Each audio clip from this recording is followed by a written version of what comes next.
I answer questions from my kids on this Father's Day edition of Pushback.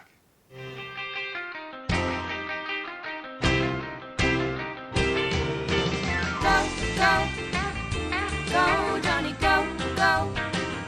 Go, Jonny, go, go. Go, Jonny, go, go. If you're concerned about the direction our culture is heading, then maybe it's time to push back.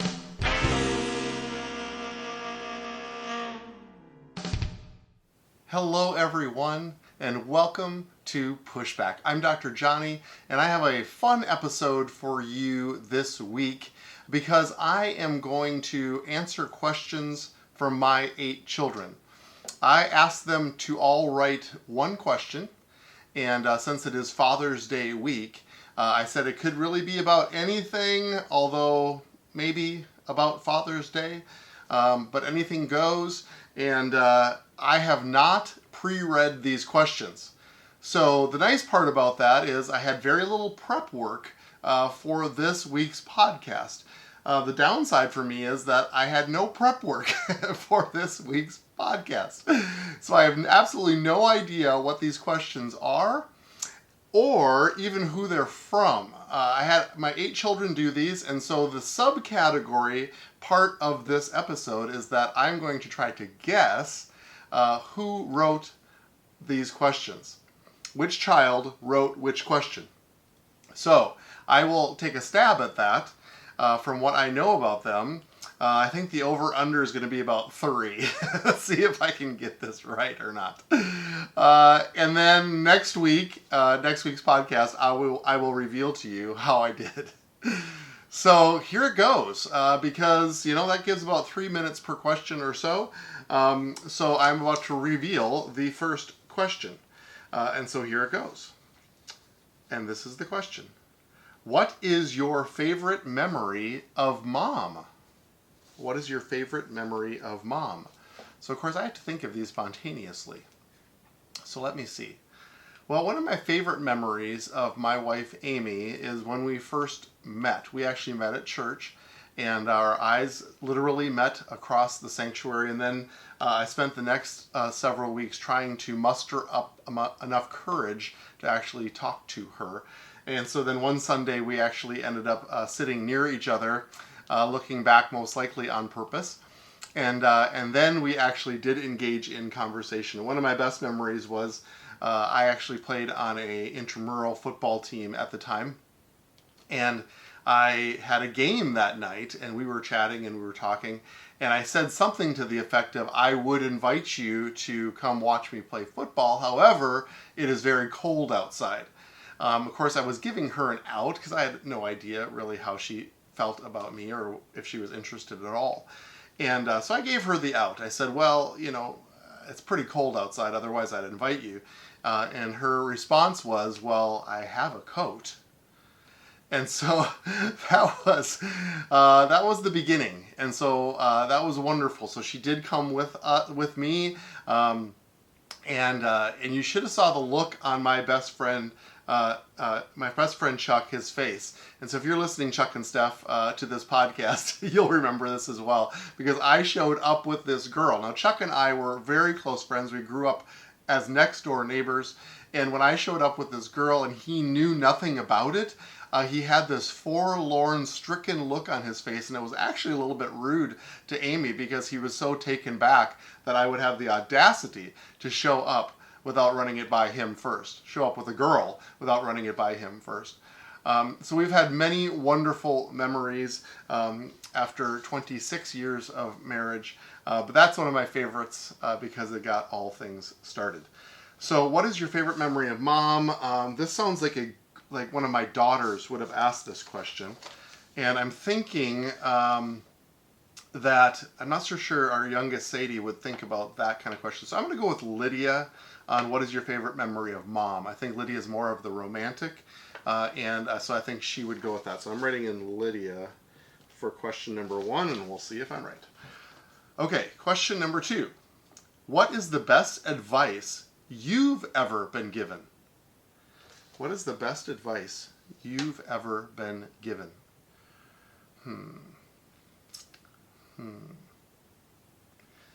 I might have shared this on a podcast, but my older brother Phil. I have two older brothers, Mark and Phil, and then an older sister, Anne. I'm the youngest of four. My oldest brother Phil actually wrote a letter to me upon my medical school graduation. And I still carry it around with me. I still have it with me. It's been very impactful to me. But I would say, to summarize that advice that he gave me at that moment in my life, was do not snuggle in. Do not snuggle in. He talked to me about opportunities to become complacent, either financially or even with the gifts that the Lord has given me. But we aren't to live a life where we snuggle in and become comfortable. You know, the Father actually never promised us that we would have a comfortable life. He promised us that we would have a joyful life. But comfort isn't always part of the deal, because we are in a war and we're in a battle. And when we're on the front lines, as one of my other brothers told me lately, sometimes the front line isn't comfortable. And so that was probably the most profound thing. And I've chosen to live my life by the motto, do not snuggle in. What is the best advice you've ever been given? That sounds like maybe an older son question to ask. So I'm going to go, I have the right to change these, by the way, depending on what comes later. So I'm going to go that my son Ben wrote, what is the best advice you have ever been given? He's my second oldest son. Okay, next question. When you look back on your life, what moment would you signify as the single most influential moment in your life, and why? Whoa, okay. When you look back on your life, what moment would you signify as the single most influential moment in your life, and why?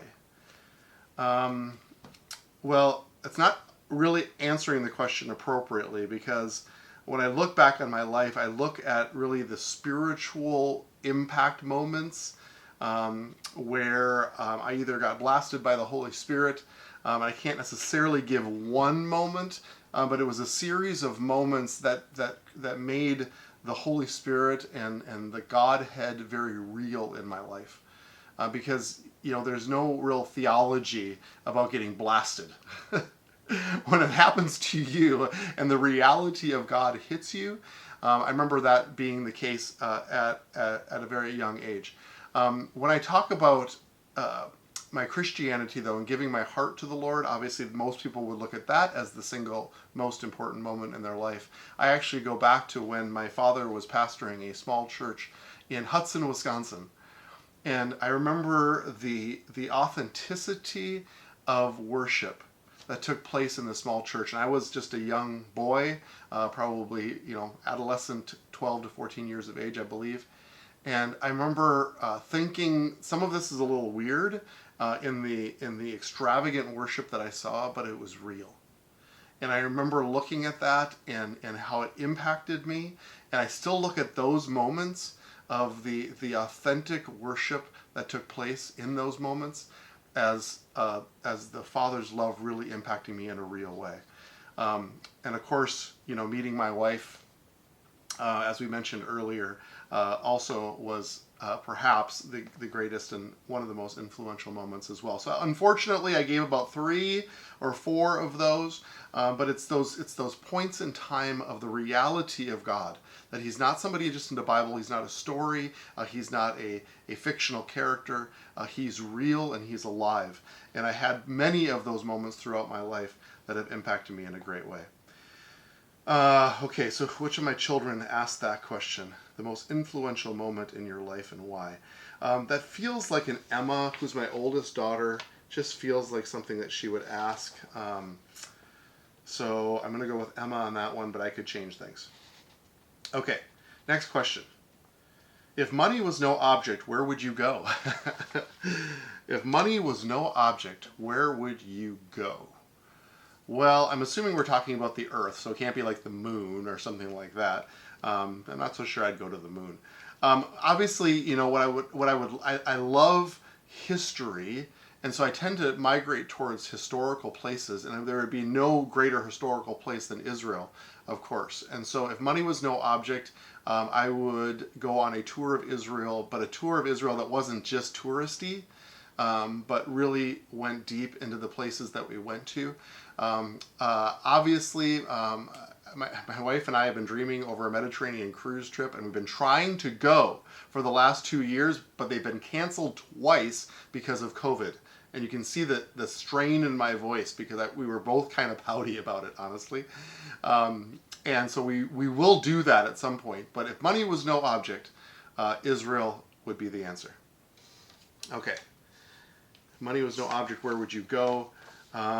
Boy, that sounds like... Well, I'm going to have to lean towards my children that like money and like to save money. So I'm going to go Maggie on that one. Maggie is not a spender, and so she would ask a question about it with money was no object. Let's see if I'm right about that one. Could be Ben as well. Ben would also ask that question, I think. So, okay, next question. What was the most surprising thing that you learned about parenting once you became a dad? What's the most surprising thing that you learned about parenting once you became a dad? Let me think about that. I think what I've learned, this isn't a very spiritual answer, by the way, is that parenting is really easy when you're rested. And parenting is much harder when you're sleep deprived or tired. And now I say that as a dad, and I know that that ramps up like 20 million times when you're a mom. And so I say that with a little bit of an asterisk next to that, like dads, you ain't seen nothing yet. But I do work nights, and I am a physician, and so I do come home tired. But it's amazing that when you're rested, how fun and energetic and enjoyable your children are. When you're tired, not as much. And so that's been surprising. That's the answer to this question is what has surprised me the most. I knew I was going to love being a dad, and it's true. And every day is a joy and a blessing. And so that doesn't surprise me because that's what I expected. But I have noticed that when I'm fatigued or when I'm tired or when I'm worn out, how much harder it is. And the other thing, and Amy and I have talked about this lately, is that, you know, when kids are really, really young, there's a lot of energy that goes into that because they need to be cared for. When they get older, it's a different type of energy, but it doesn't get less. The emotional aspects of raising children when they're older, just the schedules and the time. So as our kids are getting older, it surprised me a little bit that there's still a lot of energy that needs to get poured into your children in a good way, just in a different way. And so I thought maybe once you got out of the diaper phase of things that maybe things would get easier. But easier isn't the right word. It just becomes more complicated in different ways. In lovely, wonderful, adventurous ways, but just different. So there's a couple answers to that question. Okay, we're halfway home. Oh, what was the most surprising thing you learned about parenting once you became a dad? That sounds like my oldest son, Jacob, because he is a dad. And he's our only child at this point who is parenting. So I'm going to write in Jake for that because I think he would just want to know that. So we'll see how I'm doing. Okay, next question. What was your best parenting moment? What was your best parenting moment? Well, the one that I think about, I actually have a pretty quick answer for this one. 3 of my children, I won't name which 3 they were not happy with each other. They were actually quite angry with each other and frustrated, and they let each other know. And it was kind of this triangle of anger that was taking place. And they were kind of at the end of the rope, and they were verbally letting each other know that. And so my wife and I were leaving somewhere. I can't remember where we were going, but we were going out of the house right when this thing was blowing up. And, you know, the Holy Spirit is wonderful and powerful and sweet and gentle. And so at that moment, when everybody was sort of had their hands on each other's throats, I sat down with them. We literally were leaving out the door. And I said, very calmly, I said, kids, I said, I hear your frustration. We hear your frustration. But Mom and I are leaving. And so what I'm going to ask is that all three of you just go back to a quiet place. Ask the Holy Spirit what's going on here. And I don't want you to talk to each other about this. And then when we get home, we'll reconvene. And I said it about in that tenor of voice. I was very calm, very parent-like. And then we left. And so then we came back hours later and, as promised, sat down with those three children. And it was like the whole demeanor had changed. And we said, what did the Holy Spirit tell you? And every child of those three children were apologetic and said, there was something that was broken in me. There's nothing wrong with you. I'm sorry that I spoke those words to you. And Mom and I, Amy and I, stood there and sat there with our jaws dropped because the Holy Spirit did it all. We just simply gave them opportunity and direction to go before the Holy Spirit, and the Holy Spirit took care of it. It was done. It was nothing more was said about the issues. The issues weren't the issue. The issue is that there was something inside of them.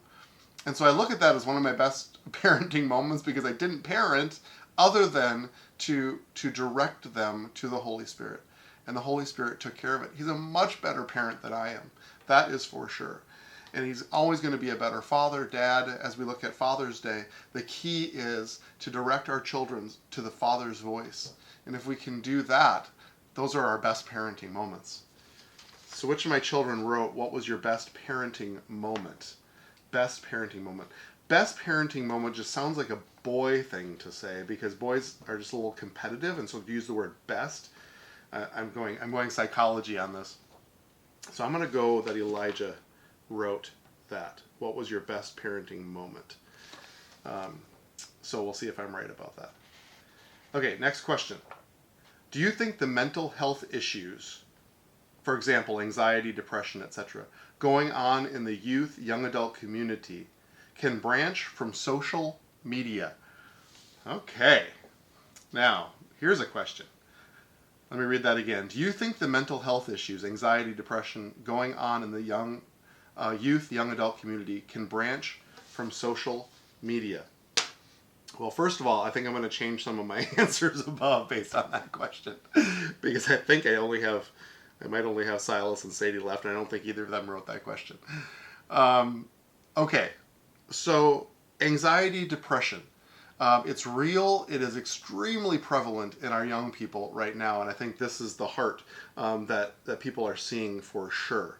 And so this is it's super prevalent. And what is the root? Well, sometimes the root is boundaries. Sometimes the root is obviously, fatherlessness. Some of these things where kids tend to act out. But, I gave a whole podcast on boundaries previously. When we live boundaryless or we live outside of a given boundary, the fruit of that is anxiety. Now, I know that there can be some genetic issues with depression, anxiety, but why is this happening so often in young people? Could social media play a role in that? Of course, the answer is yes. Now, do I think that social media is the reason? No, but I think that social media can be the gasoline that's poured on the fire. Social media allows a certain anonymity, a certain meanness to be able to be portrayed between children and kids that normally people would never say to their face. And so it's a platform for people to hurt others in a very profound and real way. And I don't like that about social media. Social media I don't think is inherently evil because you can take like a ministry like we have and it's allowing us to be transmitted all over the world. So I love the idea of that. I love how good and goodness can be portrayed over social media. But it is certainly there to hurt people as well. And people feel anonymous, they feel removed, they feel like they have the ability to say things that they normally wouldn't say. And so, anxiety, depression is not new in 2020, that's for sure. However, social media and the things that have happened in the last 10 years has certainly allowed it to be propagated in a bigger way. So I think it's a symptom, I think it's a problem, I think it needs to be managed, and I think there needs to be boundaries around it, for sure. But of course, anxiety, depression is something that happens internally, and that an internal problem requires an internal solution. which is, again, the Holy Spirit and the love of the Father. You know what? I feel like Maggie actually wrote that question because I think she cares very deeply about this topic, and she's in high school right now. And so, if money were no object, where would you go? I'm going to change that one to Silas. I think Silas wrote that, and I'm going to change Maggie to this one. All right, I'm to my last question. Right? 2, 4, 6, 7. I've gone through 7 questions. And Sadie's the only one left. So let's see if this could be hers. If you can change one thing about this world, what would it be and why? If you could change one thing about this world, what would it be and why? Well, that's a big question for somebody that runs a Pushback podcast. Because every week I am releasing one thing that I would like to see changed about this world. And so I guess I would have to say I would like to see changed the complacency of the church.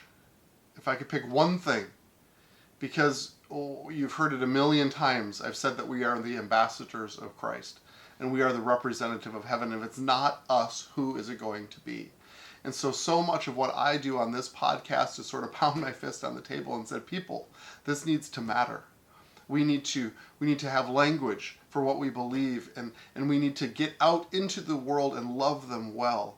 I'm not ready to give up on this world. I'm not ready to build a bunker. I'm not ready to throw my hands up and say, Jesus, just come back and take me away. No, I'm actually here for a reason and for a purpose.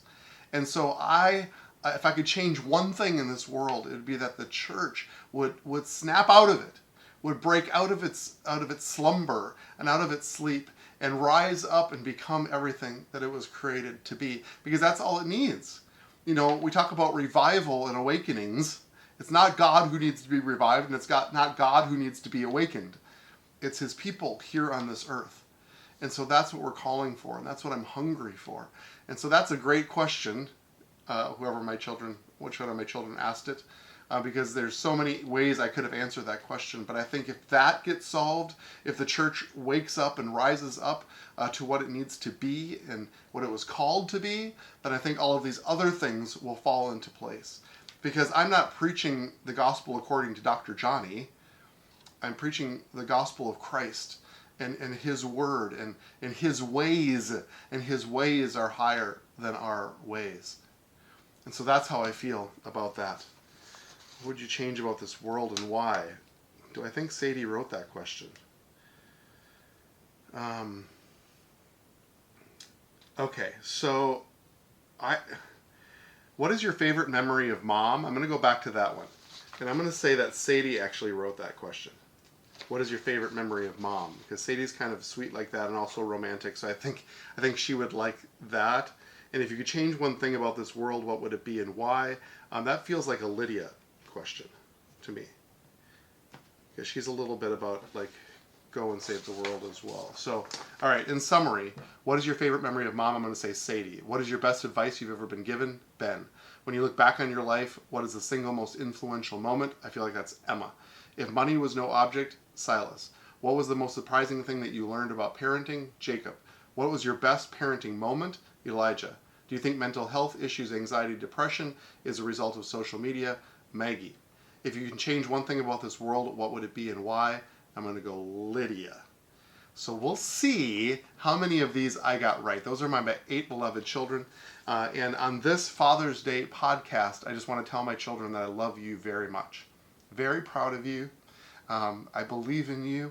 And I see the impact and the place that you have in this world to bring impact. The world needs my kids. And any parent or dad who's listening to this podcast, I want you to say that to them as well. Look them in the eye and say, the world needs my kids. The world needs you. That's our role as parents, is to be the biggest cheerleaders, the biggest encouragers, the ones who call our children out into their destiny and release them into the Father's voice. The voice that will lead and direct and guide them always. because his voice is always pure, it's always good, it's always perfect. It always has our kids' best interest in mind. And that's even more than I can say as a dad, an imperfect dad. The best thing I could ever commend you, my children, is to be released into the Father's voice. Listen, obey, and follow. You are loved. Happy Father's Day to all of the dads who are listening. Happy Father's Day to the grandpas and the families, that you would just be blessed this week. Remember to go to pushbackculture.org, see how you would have answered these questions. You can play along, dads, at home. The questions that my kids ask me, why don't you answer them in front of your kids? And see what differences or what answers you would have from your life experiences and your story. And if any of those things you would like to share, or if you have questions for me, just like my children did, please go to pushbackculture.org and leave a question for me. Now, let's go together to set and shape the culture.